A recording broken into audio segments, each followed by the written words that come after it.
President-elect Donald Trump accepts the U.S. intelligence community's conclusion that Russia engaged in cyber attacks during the U.S. presidential election and may take action in response, his incoming chief of staff said on Sunday.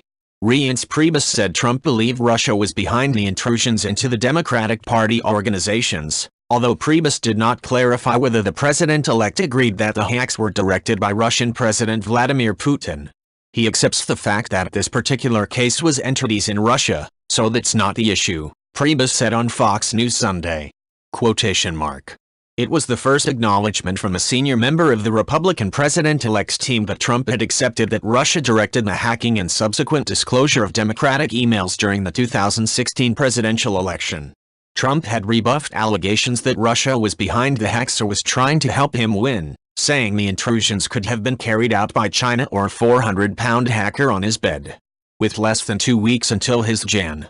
20 inauguration, Trump has come under increasing pressure from fellow Republicans to accept intelligence community findings on Russian hacking and other attempts by Moscow to influence the November 8 election. A crucial test of Republican support for Trump comes this week with the first confirmation hearings for his cabinet picks. A U.S. intelligence report last week said Putin directed a sophisticated influence campaign including cyber attacks to denigrate Democratic presidential candidate Hillary Clinton and support Trump. The report, commissioned by Democratic President Barack Obama in December, concluded vote tallies were not affected by Russian interference, but did not assess whether it influenced the outcome of the vote in other ways. Action may be taken. After receiving a briefing on Friday from leaders of the U.S. intelligence agencies, Trump did not refer specifically to Russia's role in the presidential campaign. In a statement, he acknowledged that Russia, China, other countries, outside groups and people are consistently trying to break through the cyber infrastructure of our governmental institutions, businesses and organizations including the Democratic National Committee. Trump spokesman Sean Spicer told Reuters the president-elect's conclusions remained the same and that Priebus' comments were in line with Friday's statement. Priebus, the former Republican National Committee chairman Trump tapped as White House chief of staff, said Trump planned to order the intelligence community to make recommendations as to what should be done. Action may be taken, he said, adding there was nothing wrong with trying to have a good relationship with Russia and other countries. Republican lawmakers pushed back on Sunday on the strategy of cozying up to Putin. 2 senior Republican senators urged Trump to punish Russia in response to U.S. intelligence agencies' conclusion that Putin personally directed efforts aimed at influencing the election.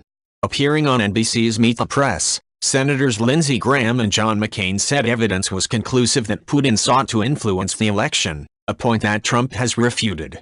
In a couple weeks, Donald Trump will be the defender of the free world and democracy, Graham said. You should let everybody know in America, Republicans and Democrats, that you're going to make Russia pay a price for trying to interfere. On Saturday, Trump wrote on Twitter that having a better relationship with Russia was a good thing. U.S.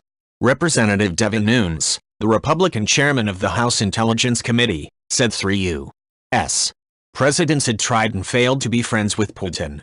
I'm just not sure it's possible, Nunes said on the Fox News Sunday program. I've cautioned his administration to be careful with Putin, as he remains a bad actor. The ranking Democrat on the committee, Adam Schiff, said it was alarming to Democrats and Republicans to hear the president-elect continue to speak in terms of making nice with Putin. It's not realistic and we need to be clear-eyed and sober about just what the Russians are about, Schiff said on CNN's State of the Union. Senate Majority Leader Mitch McConnell agreed it was not unusual for a new president to want to get along with the Russians. He added on CBS, however, that the Russians remain a big adversary, and they demonstrated it by trying to mess around in our election. Obama, who himself tried to reset relations with Russia after he took office in 2009, told NBC he did not think he had underestimated the Russian president.